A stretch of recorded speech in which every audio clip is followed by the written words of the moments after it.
my soul. I live for you alone. Every breath that I... Nous sommes dans une bonne phase actuellement de notre église, parce que nous en prenons quelque chose de très très important pour notre vie, c'est la sagesse. On a compris que une année ne change pas parce que les gens ont changé, parce que les circonstances ont changé, parce que la chance est venue tomber sur nous. Non. Une année change et peut changer lorsque nous-mêmes prenons conscience que nous devons changer. Et je pense que l'un des changements qui nous permet d'avoir accès à une autre année, une année de gloire, une année exceptionnelle, une année puissante, c'est notre changement à nous. Alléluia. Notre changement à nous. Si tu restes la même personne, ne t'attends pas une année différente. Tu auras exactement la même année, des fois pire que l'autre. Parce que lorsque les situations difficiles vont arriver, pendant que toi tu n'as jamais cherché à changer, les choses vont encore davantage se compliquer dans ta vie. Alléluia. Alors nous avons compris que le changement, l'un des changements que nous devons opérer dans notre vie, c'est d'acquérir plus de sagesse. On a vu que la sagesse, à la sagesse est liée l'élévation. À la sagesse est liée la longue vie. La Bible dit à la main droite de la sagesse, il y a beaucoup de jours, beaucoup d'années. À la sagesse est liée la richesse. À la sagesse est liée la protection et beaucoup de choses. Alléluia. Et il est important pour nous d'acquérir la sagesse. Les chrétiens d'aujourd'hui, excusez-moi, pensent que leur vie vont changer quand un homme de Dieu puissant va prier pour eux. Je vous assure, plus j'avance dans ma foi, je réalise qu'on a trop mystifié l'église, on a trop mystifié la parole de Dieu. La parole de Dieu, elle est très simple. Et il faut l'appliquer simplement.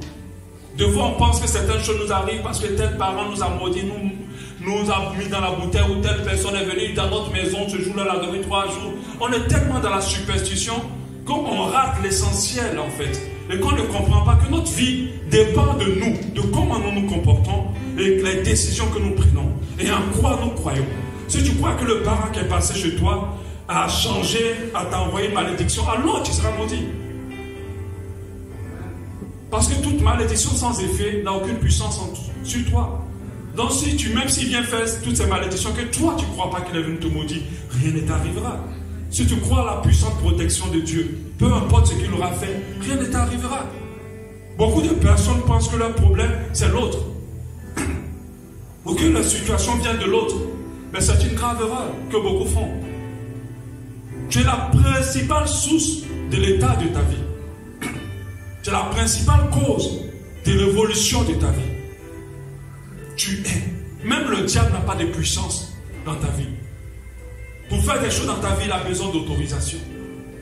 Et beaucoup ont donné cette autorisation au diable par un manque de sagesse. Alléluia. Donc il faut que cette année tu te relèves et que tu t'examines toi. Arrête de calculer ceux qui sont autour de toi et te dire c'est parce que. Il y a des gens qui ont abandonné, papa et maman. Il y a des gens même qui ont été orphelins dès la naissance, mais ils ont réussi leur vie. Alléluia. Ça veut dire ta vie ne dépend de personne, d'aucune circonstance. Elle dépend principalement de Dieu. Mais Dieu a tout mis à disposition pour que ta vie réussisse. Alléluia. Excusez-moi, je vois rapidement. Dieu a tout mis à disposition pour que ta vie réussisse. Mais toi, tu ne l'as pas compris. Tu penses que c'est l'autre. Et tu es resté sur ça et tu es convaincu de ça. Et tu prends ton cœur pour en vouloir aux gens pour rien. Si tu acquiers de la sagesse, la Bible dit qu'il y a la richesse dans la sagesse. Il y a l'élévation, il y a la longue vie, il y a la joie, il y a le bonheur. Dans simplement ce simple mot-là à acquérir. Moi, je prie presque tout le temps pour demander à Dieu, donne-moi plus de sagesse. Alléluia. La sagesse fait la différence. On a compris comment acquérir de la sagesse par la crainte de Dieu. Ça commence par là. On a compris qu'il y a des habitudes importantes à avoir pour acquérir et développer de la sagesse. La première habitude, c'est d'acquérir de la connaissance. Commence à apprendre davantage. Plus tu apprendras, plus tu connaîtras la parole de Dieu, plus tu connaîtras des choses, plus tu liras, plus tu connaîtras les enseignements, plus tu seras sage. On a plus de apprendre à écouter. Parce que le sage, il écoute. Il n'est pas sur la défensive. Il n'est pas tout le temps en train de dire ce qu'il veut penser. Il n'est pas têtu d'oreille. Et le troisième, le sage doit, vous vous rappelez? Comment? Réfléchir. Parce que c'est dans la réflexion qu'on arrive à savoir quoi faire. Amen. Aujourd'hui, nous allons voir acquérir de la sagesse par les épreuves. On va prendre ensemble Jacques 1 à partir du verset 2.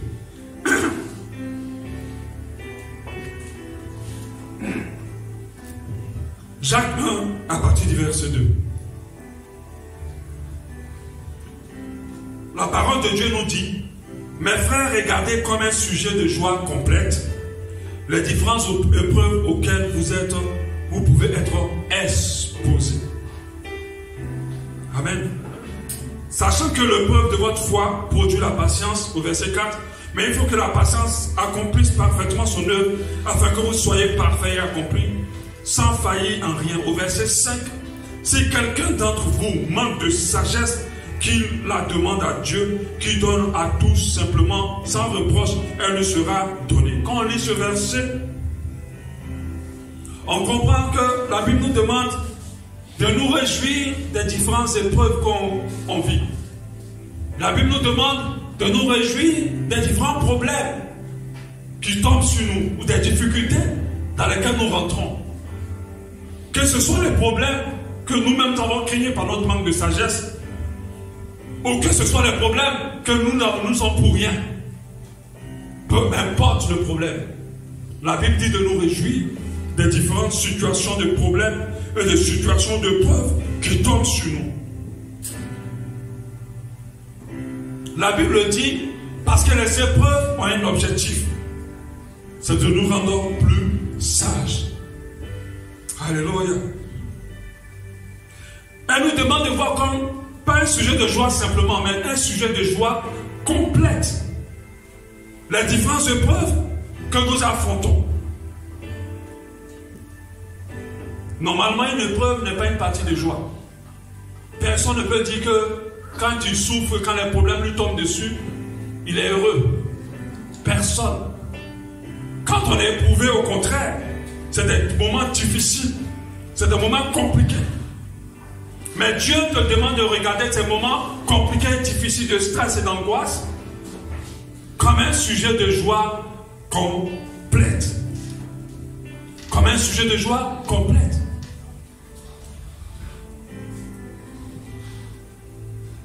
Alléluia. Dieu nous donne la sagesse par les épreuves. À condition que nous le comprenons maintenant. Parce que si la vie de plusieurs personnes sont telles qu'elles sont aujourd'hui et que leur relation avec Dieu n'a pas pris de l'envol, c'est parce qu'elles n'ont pas compris que l'épreuve est là pour nous rendre plus sages.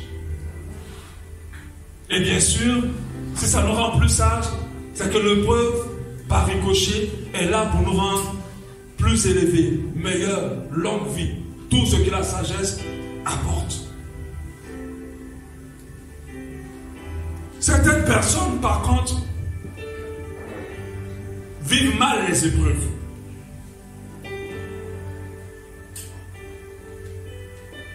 Ils supportent mal ce qui leur arrive.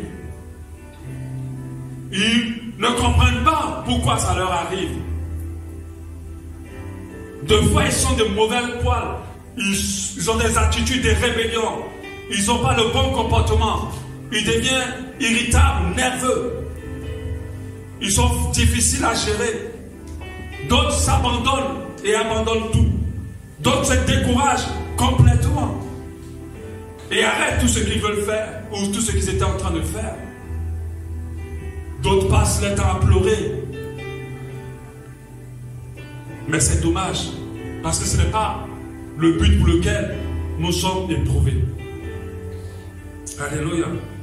Nous devons savoir que Dieu use des épreuves. Je dis bien Dieu lui-même use des épreuves pour nous perfectionner, pour nous rendre plus sages. C'est pour cela qu'il permet que nous soyons éprouvés, pour nous rendre meilleurs. L'apôtre David pouvait dire, le roi David pouvait dire en Psaume 26, 2, sonde-moi, Éternel, éprouve-moi. Fais passer au creuset mes reins et mon cœur. Éprouve-moi. Lui-même, il demande à Dieu de le mettre dans les épreuves. Parce que cette personne a compris que l'épreuve couvre ou bien précède toujours quelque chose de glorieux. L'épreuve précède toujours quelque chose de glorieux. J'ai pour habitude de dire, tout ce que tu veux de puissant est derrière une épreuve. Tout ce que tu espères de glorieux est derrière une épreuve. Que ce soit une épreuve que tu l'as créée toi-même par ton manque de sagesse, par ton manque de sagesse, ou que ce soit une épreuve qui est tombée sur toi pendant que tu n'as rien fait. Ce mur-là, tant que tu ne le gères pas comme il faut le gérer, tu ne pourras jamais tomber dans ce que Dieu a prévu pour toi. Chaque épreuve par laquelle nous passons, est pour un but, est pour conduire à plus de sagesse. Il y a toujours une vérité à savoir dans une épreuve, une chose à comprendre dans une épreuve, un message à capter dans une épreuve, une conduite à corriger dans une épreuve, un acte à poser dans une épreuve. Et en réalité, c'est ce qu'on appelle devenir sage. Et beaucoup ne piquent jamais ça. Dès qu'ils sont éprouvés, ils ont des réactions qui sont contraires au but de l'épreuve. La Bible dit en Jacques 5,11, voici, nous disons bienheureux ceux qui ont souffert patiemment. Nous disons bienheureux ceux qui ont souffert patiemment. Vous avez entendu parler de la patience de Job. Vous avez vu la fin que le Seigneur lui accorda. Car le Seigneur est plein de miséricorde et de compassion. On a dit que la richesse de Job s'est doublée. Mais Job est passé par une épreuve terrible. Ce n'était pas de sa faute. Alléluia. Il est passé par une épreuve terrible. Et il a compris que Dieu était souverain. Et qu'il avait le droit de tout ce qu'il pouvait faire, il avait le droit. Mais si c'était toi, tu aurais déjà régné Dieu. Tu aurais déjà abandonné l'église.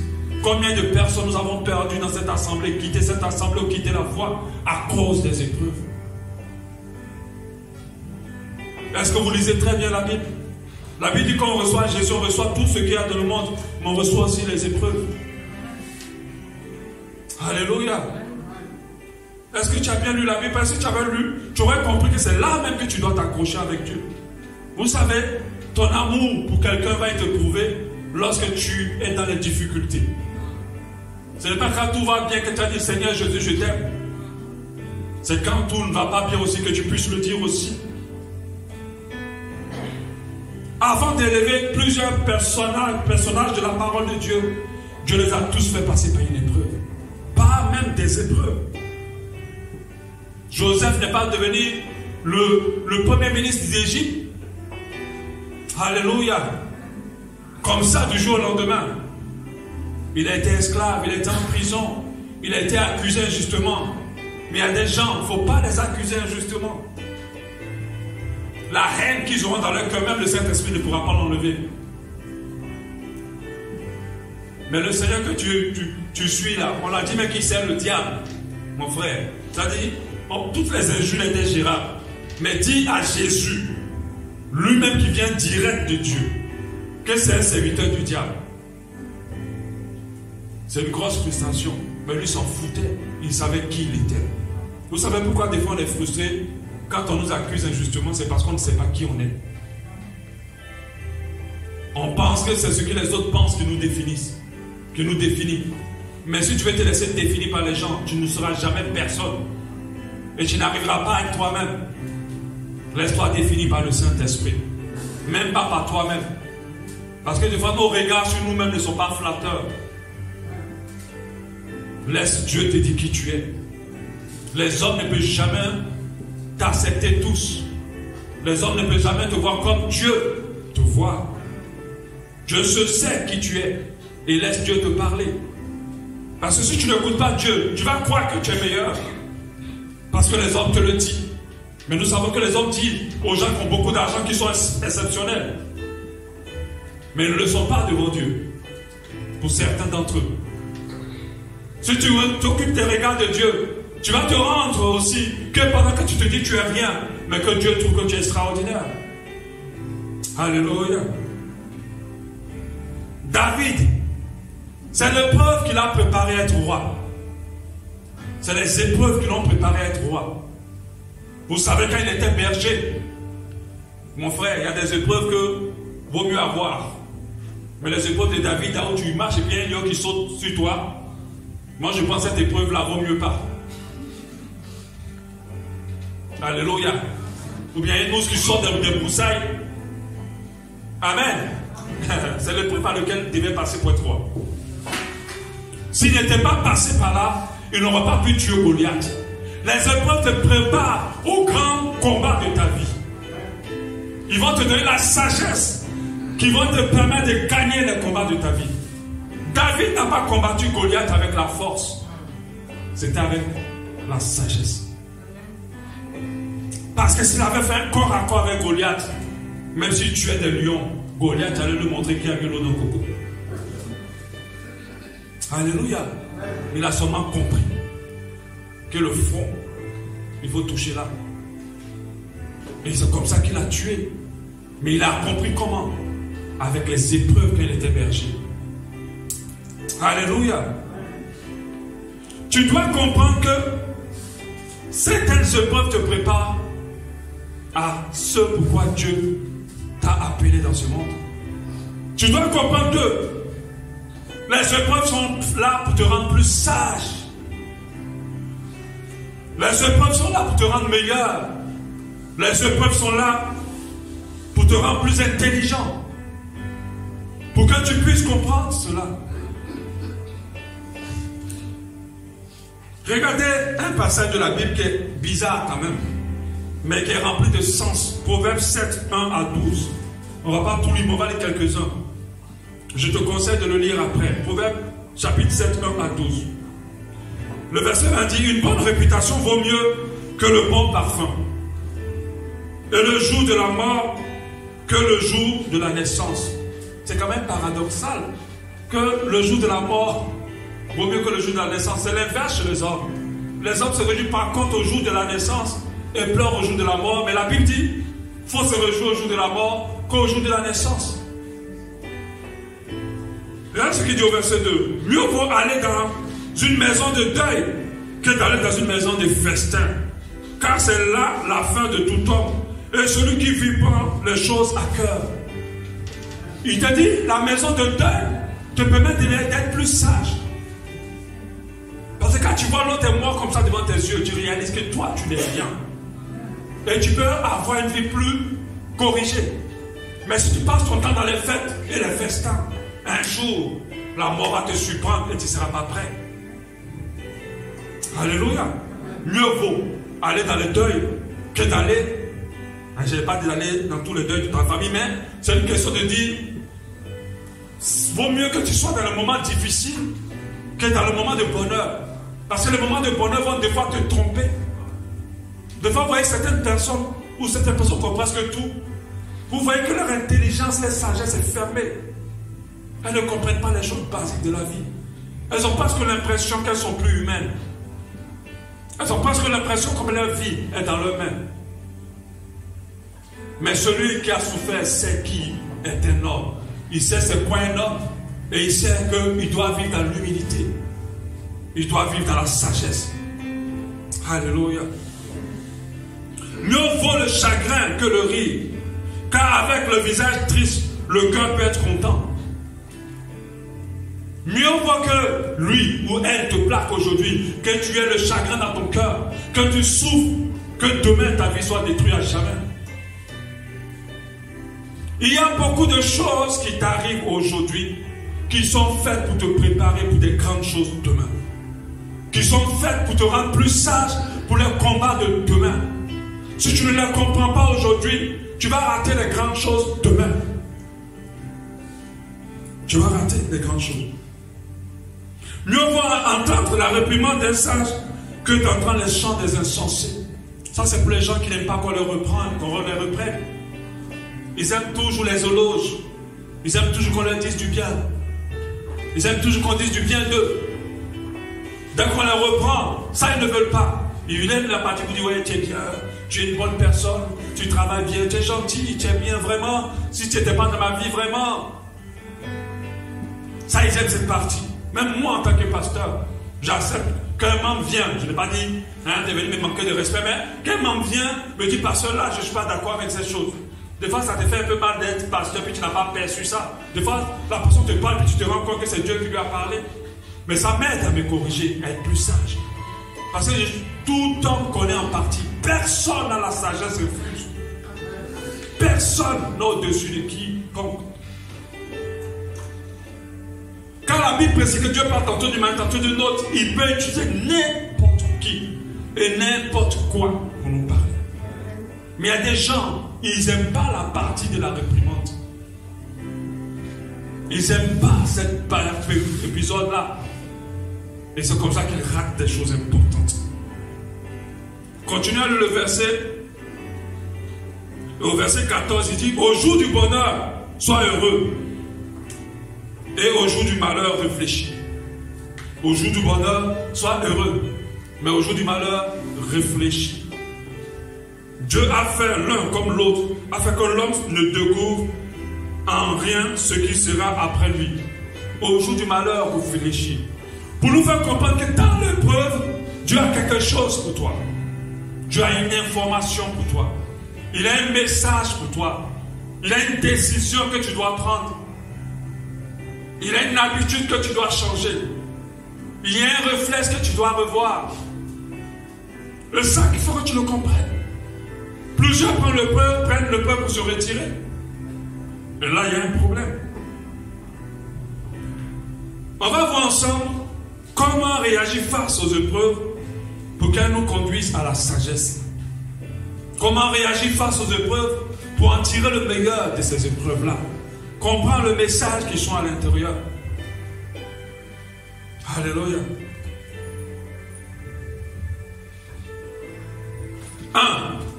Nous devons croire que Dieu a permis l'épreuve pour un but. Qu'il a permis l'épreuve pour mon bien et non pour me détruire.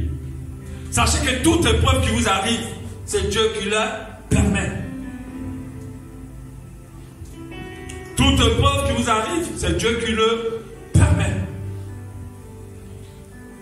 Dieu ne permet rien dans nos vies pour nous détruire, pour nous tuer ou pour nous finir. Surtout quand nous lui appartenons. Tu dois comprendre ça en premier lieu. Parce que si dans l'épreuve tu ne comprends pas ça, ça sera très difficile de comprendre la suite. Alléluia. Il y a des épreuves qui peuvent être terribles. Très terribles. Comme se retrouver avec le VIH par exemple. Comme se retrouver avec une maladie incurable. Tu dois comprendre que la priorité, ce n'est pas ta santé, c'est ta sainteté. C'est ton salut. Parce que tu as vécu d'une manière, mais tu n'as pas écouté. Et tu es tombé dedans. Il y a des épreuves qui peuvent nous amener jusqu'à la perte d'un être cher. À la perte d'un travail. D'autres même jusqu'au divorce. À la perte d'un enfant. Pour certaines personnes, c'est incompréhensible. Dieu ne peut pas permettre ça. Dieu ne peut pas tuer un enfant. Dieu ne peut pas permettre ça. Dieu ne peut pas me donner cette maladie. Qu'est-ce que j'ai fait de mal? Les autres ont fait pire que moi. Non. Ce que Dieu prépare pour toi est grand. Ce n'est pas de la même hauteur que les autres. Alors, chaque grandeur a sa teneur de preuve. Alléluia. Donc tu dois croire qu'il permet ça pour ton bien. Romains 8, 28 dit, nous savons du reste que toute chose concourt au bien de ceux qui aiment Dieu, de ceux qui sont appelés selon son dessein. Toute chose concourt au bien de ceux qui aiment Dieu. Donc quand tu es éprouvé, c'est pour ton bien.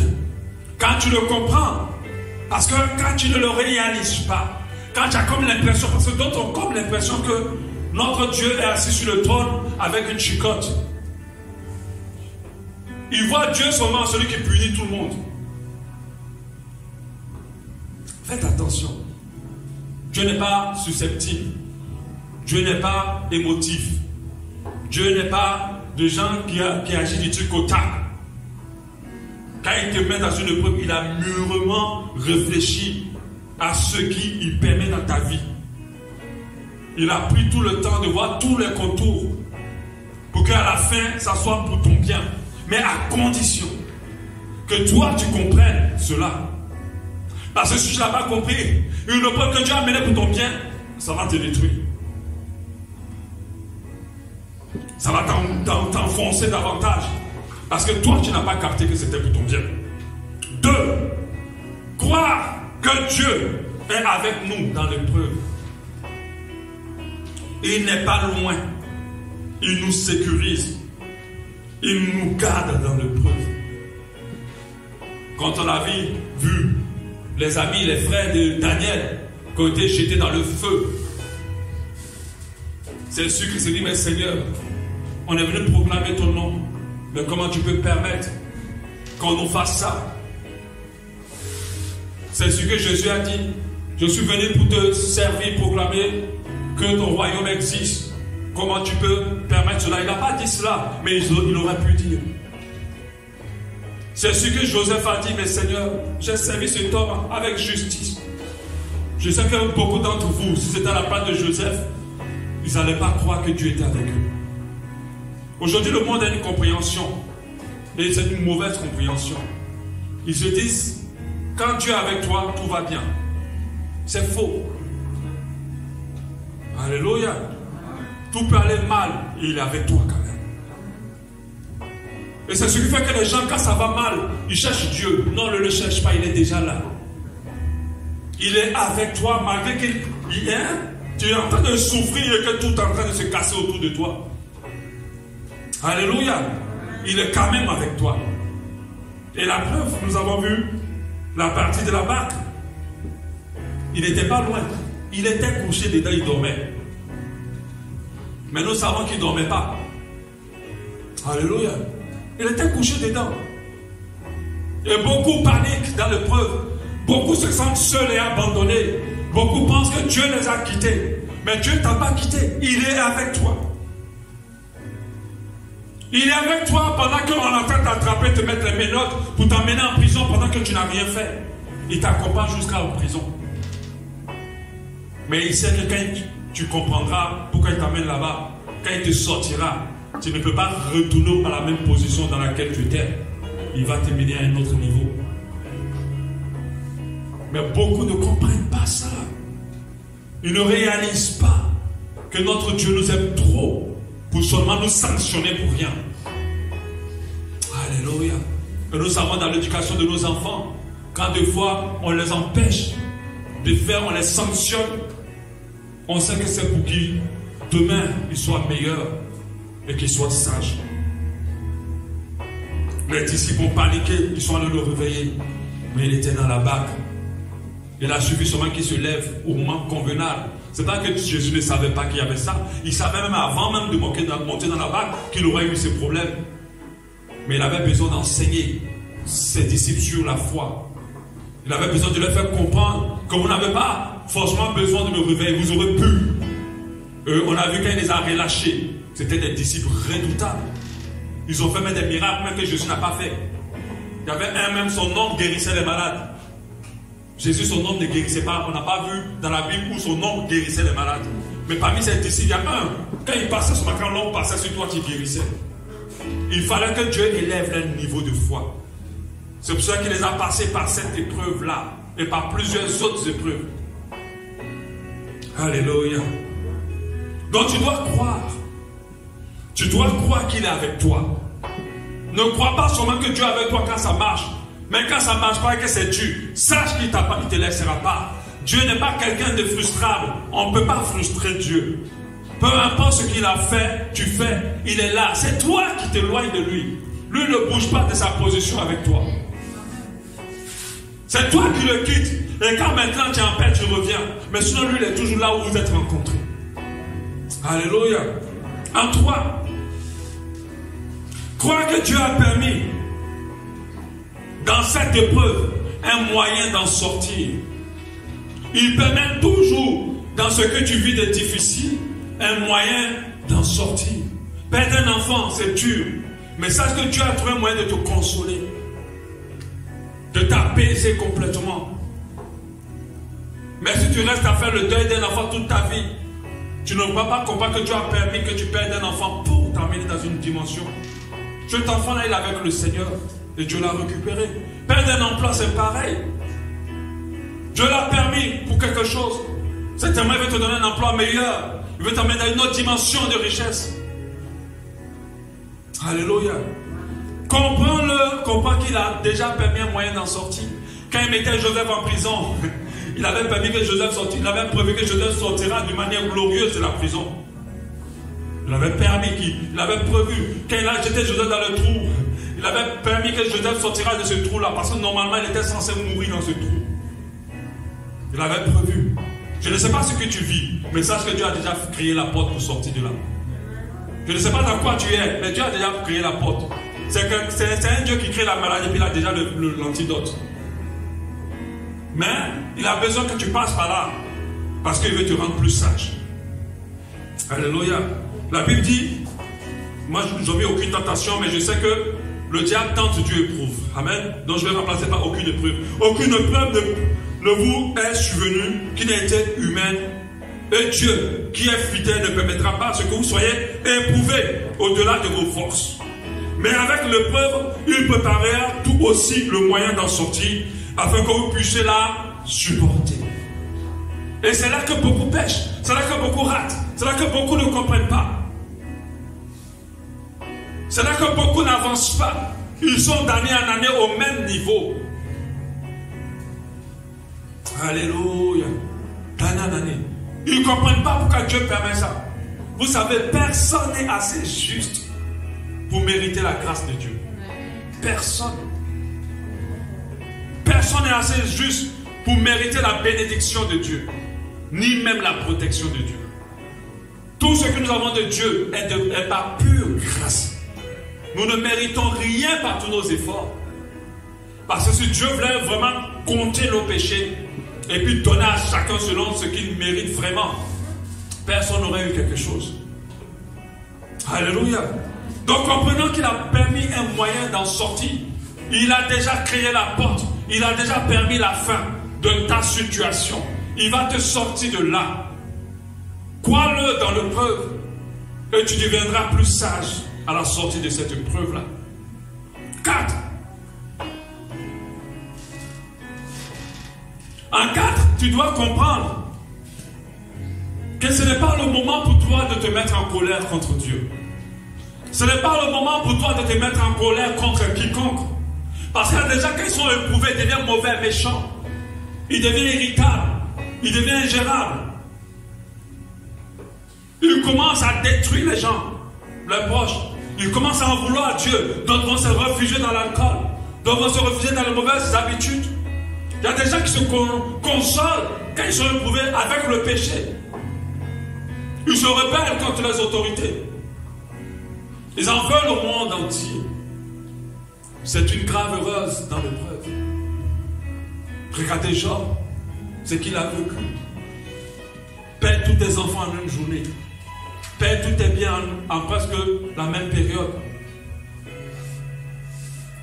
Sa femme qui dit, la scène même que ton allié se retourne contre toi pour dire, maudit Dieu, meurs. Mais Job est resté fidèle. Il a supporté jusqu'à la fin. À aucun moment il s'est mis en colère contre Dieu. Il a questionné Dieu sur beaucoup de choses. Mais il savait que Dieu était souverain. Et il est sorti glorieux de cette épreuve. Alléluia. Ne surtout pas se mettre en colère. Ne pas en vouloir au monde entier. Il y a des gens, quand ils sont éprouvés, il ne faut pas les approcher. Quand ils sont éprouvés, il ne faut pas leur parler. Ils sont de mauvaise compagnie.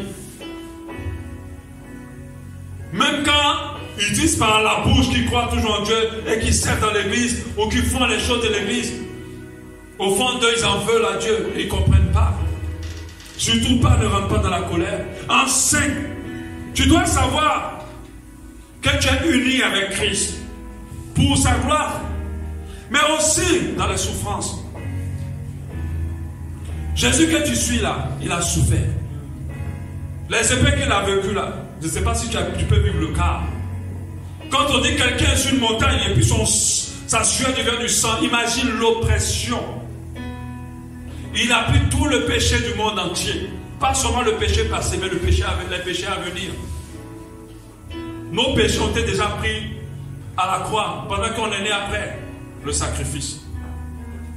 Donc ça veut dire qu'il a pris toute l'accusation du monde. Tu dois comprendre que celui que tu suis là a aussi souffert. Lorsque tu souffres, identifie-toi à Christ. Identifie-toi à lui. Et puis voir comment il a réagi. Il a été humble. Il est parti comme un agneau qu'on a mené à l'abattoir. Il ne s'est pas défendu du tout. Il a compris que Dieu le permettait pour que son nom soit au-dessus de tout nom. Il a compris qu'il y avait une gloire après ça. Il s'est laissé aller. Il est resté simple, humble. Mais si c'était toi, tu te serais défendu. Avec tout le pouvoir qu'il avait, toute la puissance qu'il avait, tu aurais maudit ces personnes et détruit leur vie pour rien. Et tu aurais raté l'élévation. Le nom au-dessus de tout nom, ce n'est pas n'importe qui. Si le président Donald Trump, que j'aime bien parce qu'on a le même prénom, s'il te dit, lui fait allégeance à Jésus, la sommité, l'une des sommités du monde entier, Donald Trump passera. Sachez que des rois ont fait allégeance à Jésus et des rois à venir feront allégeance à Jésus. Le nom au-dessus de tout nom. Personne n'oserait se comparer à lui. Même les stars ne sont pas aussi célèbres que lui. Ne sont pas aussi célèbres. Dans certains villages, on ne connaît pas Beyoncé. On connaît Jésus. On ne connaît pas Michael Jackson. On connaît Jésus. Nos enfants même sont nés après Michael Jackson. Qu'il soit mort. Mais on connaîtra Jésus de toutes les générations qui vont se créer. Le nom de Jésus passera de génération en génération. Mais il a souffert. Tu dois t'identifier à Christ dans la souffrance aussi. Il y a des gens qui font des bêtises et quand ils souffrent, ils ont l'impression de souffrir injustement. Faites attention, même si c'est le cas, vous devez vous identifier à Christ. Parce que sachez que Christ n'avait rien fait. Toi, tu as fait quelque chose, mais lui n'avait rien fait. Mais il a quand même supporté la souffrance jusqu'au bout. Alléluia, sans broncher. En 6, tu dois comprendre qu'il y a forcément une leçon à tirer. Et que je dois examiner le preuve et m'examiner pour la percevoir. Les insensés pensent tout le temps que c'est l'autre la cause de leur situation. Les insensés pensent tout le temps que c'est parce que l'autre n'a pas fait. Ou c'est le gouvernement. Ah oui, ce pays-là, il ne développe pas l'entrepreneuriat. C'est pour cela que nous, on n'arrive pas à réussir. Ce pays-là, il ne nous donne pas le travail. Non. Aucune réussite ne dépend d'un homme. Tu peux être dans un pays où on ne développe pas l'entrepreneuriat, mais tu peux réussir dans l'entrepreneuriat. Alléluia. L'insensé pense toujours. L'insensé ne s'examine jamais. L'insensé en veut aux gens. L'insensé regarde la faille des autres. Mais le sage s'examine pour percevoir ce qu'il doit changer, ce qu'il doit améliorer, ce qu'il doit quitter ou laisser, ce qu'il doit revoir, ce qu'il doit complètement supprimer dans sa vie, ce qu'il doit faire ou refaire. Non seulement pour sortir de l'épreuve, mais pour ne jamais s'y retrouver. Sachez que si tu ne réussis pas une épreuve, elle reviendra. Tant que tu ne la réussis pas, elle ne s'arrêtera jamais. Elle reviendra. Et tant que tu ne la réussis pas, ce qui est caché derrière l'épreuve, tu n'auras jamais accès à cela. Elle reviendra. Si Joseph s'était défendu pendant que la femme l'accusait de viol, s'il avait été aussi orgueilleux pour mettre un mari contre sa femme, aussi prétentieux, peu importe où il ira, même si on avait trouvé qu'il avait raison, il serait allé ailleurs, il aurait eu le même problème. Pendant des années, quelques années, on a subi, moi particulièrement, beaucoup de séquences de trahison. C'est-à-dire que tu as mis la confiance en quelqu'un. Tu as cru que cette personne était dans le même esprit que toi. Et puis dans ton dos, cette personne s'est permis de faire des choses qu'on ne fait pas lorsqu'on se dit, on est ensemble. Au départ, ma réaction c'était, ces gars-là sont mauvais. Toutes les leçons qu'il a tirées là, il ne faut jamais faire confiance aux gens. Il ne faut pas trop familier les gens. il ne faut pas dire toutes les choses aux gens. Il ne faut pas trop parler. Tu vois, tout ça, c'est pas moi. Hein. Tout ce que les leçons que je tire là, rien ne me concerne. Mais je ne me dis pas à moi-même que, est-ce que ce n'est pas toi le problème aussi? Parce que Dieu ne peut pas permettre que tel te trahit un jour, après encore, pas 6 mois, après l'autre te trahit, encore l'autre te trahit. Ou bien tu avais des hommes, l'autre te quitte, après l'autre te quitte, encore l'autre te quitte, ça se répète. Ou bien tu commences un travail, 2 minutes, on te chasse, on te chasse, on te chasse. Mais partout où tu vas, ton nom est toujours au milieu des problèmes. Non, tu dois te dire, ce n'est pas les autres, c'est moi. Même s'ils sont mauvais, hein, mais c'est moi. Il y a quelque chose que je dois corriger. Il y a quelque chose que je dois arrêter. Et je t'assure, celui qui cherche, il trouve. Si tu veux vraiment le savoir, Dieu te le dira. Dieu ne dit pas aux gens qui ne veulent pas savoir. Dieu ne parle pas aux gens qui ne veulent pas écouter. Et l'insensé, l'une de ses particularités, c'est qu'il n'entend rien, il n'écoute rien. Il ne perçoit rien. Il pense être dans le bon chemin. C'est pour ça que quand la situation lui arrive, l'insensé est toujours surpris de ce qu'il vit. Il est toujours étonné de se retrouver là. Mais le sage comprend tout de suite qu'il doit s'examiner. Proverbe 26, 11 nous dit, comme un chien qui retourne à ce qu'il a vomi, ainsi est un insensé qui revient à sa folie. Pour dire, celui qui n'est pas sage fait toujours les mêmes choses qui le gardent dans le problème. Il ne comprend pas qu'il doit arrêter. Il tombe toujours dans les mêmes choses qui l'ont créé des problèmes. Je prends l'exemple d'une femme. Tu tenais un homme. Il t'a dit toutes les promesses du monde. Il a fini de sortir avec toi. Après quelques mois, tu vois son comportement change et puis il te quitte. Déjà là, tu dois comprendre qu'il y a quelque chose qui n'a pas marché. Mais elle va se dire, il est mauvais, les hommes sont mauvais. Mais je vois des femmes qui disent, il n'y a aucun homme fidèle. Ça veut dire que tu ne crois même pas que Jésus existe, mais tu crois au moins qu'il y a aucun. Ça là, ta foi est grande sur ça.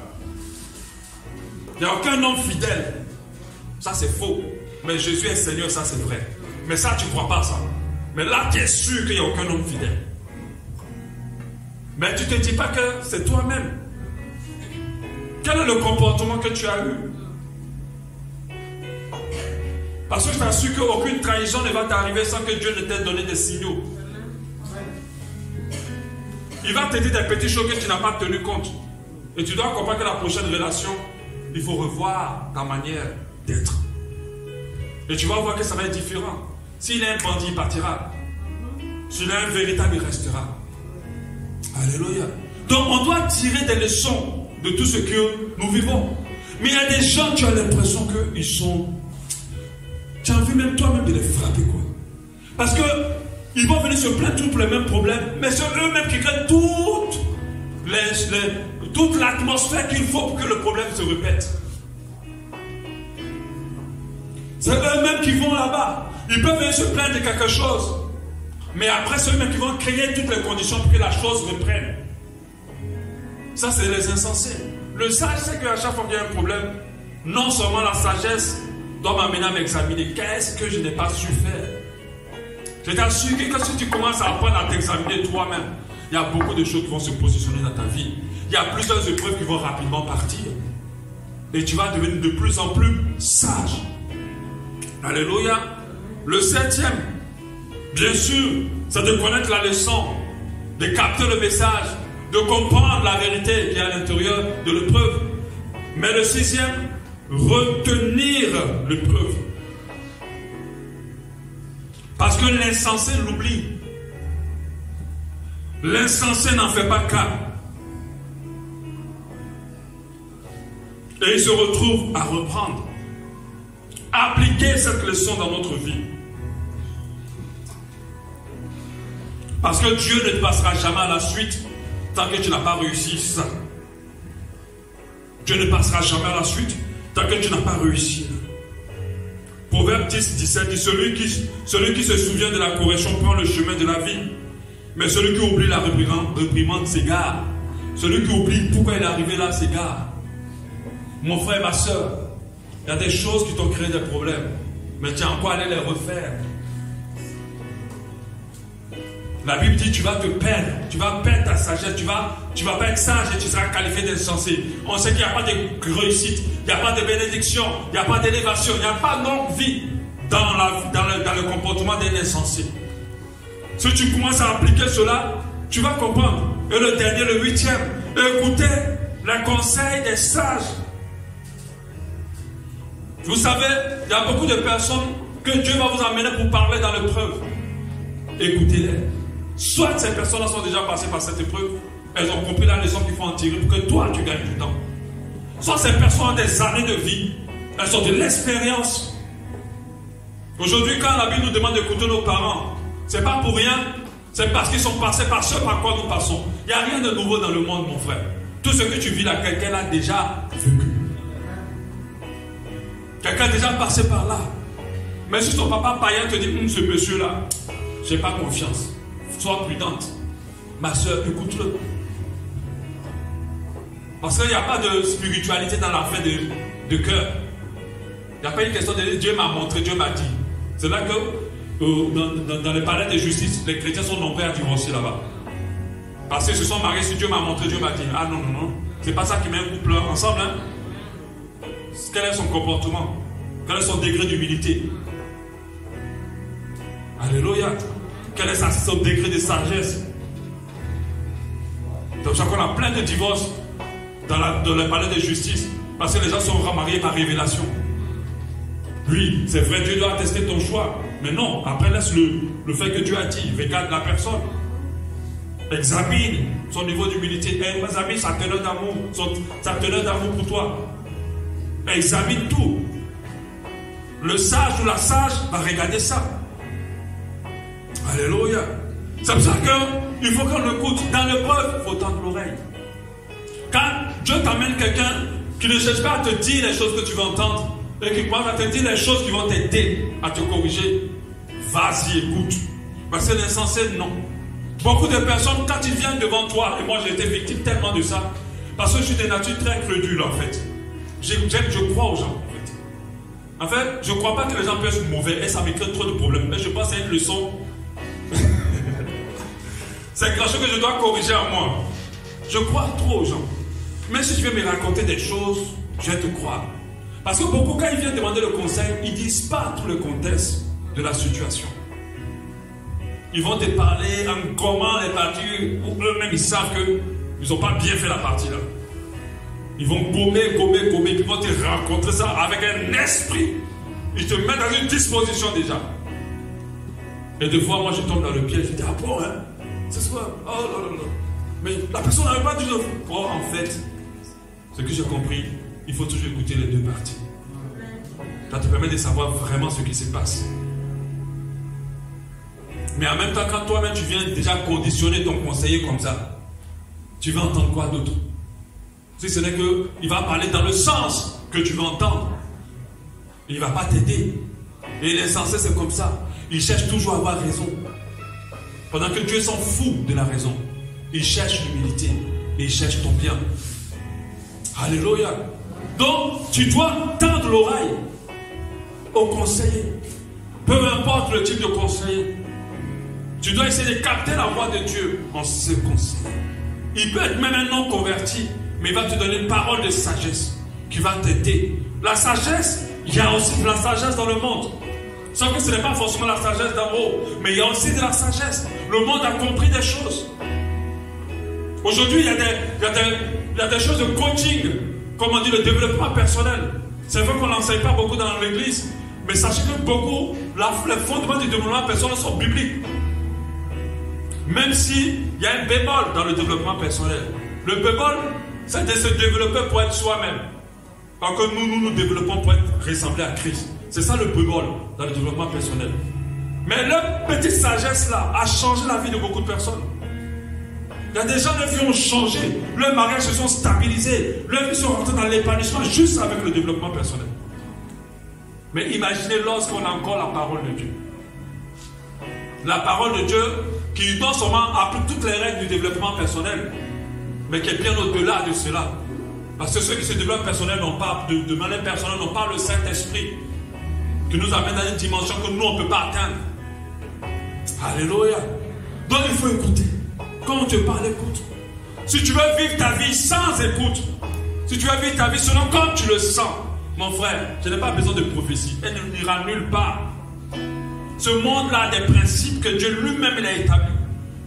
Et si tu ne rentres pas dans ces principes-là, tu n'iras pas quelque part. Comprends que toutes les épreuves que tu subis, que ce soit de ta faute ou pas, Dieu les permet pour te rendre meilleur. Dieu les permet pour te rendre plus sage. Il y a la sagesse, il y a la richesse, l'élévation, la longue vie et tout ce qu'on peut imaginer. Arrête de voir la faute ailleurs lorsque tu souffres. Arrête d'être désagréable ou de te mettre en colère. Arrête de commencer à juger les autres. Examine-toi. Examine l'épreuve. Parcours l'épreuve. Et essaie de comprendre quelle est ta part de responsabilité. Et corrige cela. Et Dieu te fera grandir encore plus. Alléluia. Est-ce qu'on peut prier?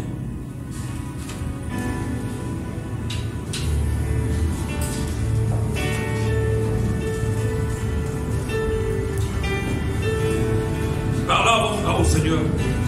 Je sais qu'il y a d'autres qui sont actuellement dans des épreuves, mais je sais aussi qu'il y a certains qui sont passés par des épreuves qui sont répétées. Et que Dieu veut ce soir, ce matin plutôt, que tu comprennes et que tu prennes la décision qu'il faut.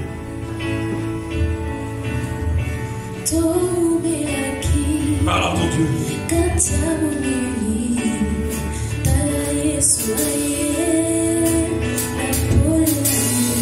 Parle à ton Dieu ce matin. Présente ton cœur avec humilité. Demande-lui de te permettre de comprendre. Qu'il se révèle à toi, qu'il ouvre tes yeux. Qu'il te permet de réaliser ton état. De comprendre les leçons à tirer.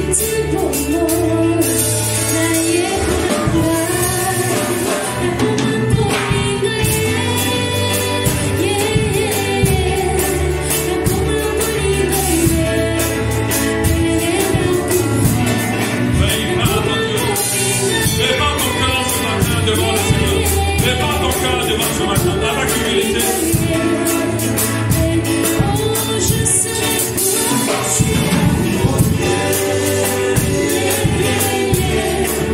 Je serai couronné après ce combat. Je serai couronné.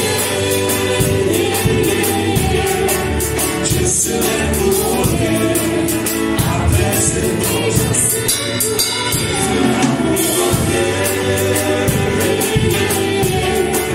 Je serai couronné après ce combat.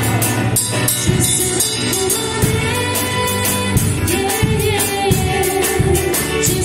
couronné. Louons devant le Seigneur, Seigneur.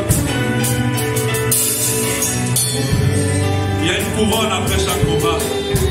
Il y a une élévation après chaque combat. Il y a une couronne après chaque combat. Après chaque épreuve, après chaque situation, je t'assure ce matin, applique ce que la parole de Dieu dit, et tu verras que c'est une vérité qui va changer ton existence. Applique ce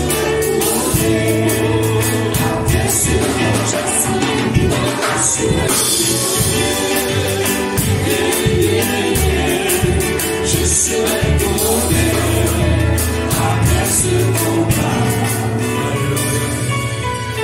Vraiment, j'encourage quelqu'un ce matin.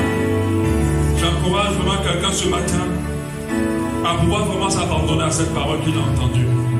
Je sais qu'on va enseigner beaucoup de manières d'acquérir la sagesse, mais rien que le message d'aujourd'hui, rien que ce message-là peut changer beaucoup de choses dans ta vie. Rien que le message d'aujourd'hui peut repositionner énormément de choses dans ta vie. Rien que ça. Rien que ça peut te changer pour les choses que Dieu a prévues pour toi. Je t'encourage à ne pas lever ton cœur dans l'orgueil, à rester humble et simple, à comprendre que toute chose qui t'arrive, que tu as un rôle que tu as joué, à apprendre à beaucoup plus t'examiner que d'examiner les autres ou d'examiner les situations des autres. À apprendre de fois à regarder de ton côté que de regarder du côté de l'autre. Sache que de fois les situations qui sont créées dans ta vie, c'est à cause de toi qu'elles sont là. C'est à cause de ta faute qu'elles sont là. Alors tu dois t'examiner. Si tu comprends la leçon, Dieu n'a plus de raison de te permettre de rester dedans. Si tu comprends le but pour lequel Dieu a créé l'épreuve, Dieu n'a plus de raison pour te faire demeurer à l'intérieur. Tu vas voir les choses à vue d'œil. C'est repositionné pour toi. Tous ceux qui ont passé le temps à rejeter les critiques, tous ceux qui ont passé le temps à ne pas voir en eux le problème, tous ceux qui passent le temps à voir que c'est ailleurs, ces personnes-là auront du mal à aller loin. Dieu te couvre pour ton bien. Il a dit, je ne permettrai pas à ce que tu sois éprouvé au-delà de tes forces et que je trouverai un moyen de te sortir de l'épreuve. Sache que si tu vis une épreuve actuellement, il a créé un moyen. Mais est-ce que tu as compris la leçon? Est-ce que tu as compris ce qu'il veut que tu comprennes? Est-ce que tu as percuté ce qu'il veut que tu comprennes? Mais pour percuter cela, il faut que ton cœur soit humble. Il faut que ton cœur soit humble. Il faut que ton cœur soit humble. Sinon tu ne pourras jamais le percevoir. Il n'y a pas de sagesse sans humilité. Il n'y a pas de sagesse sans humilité.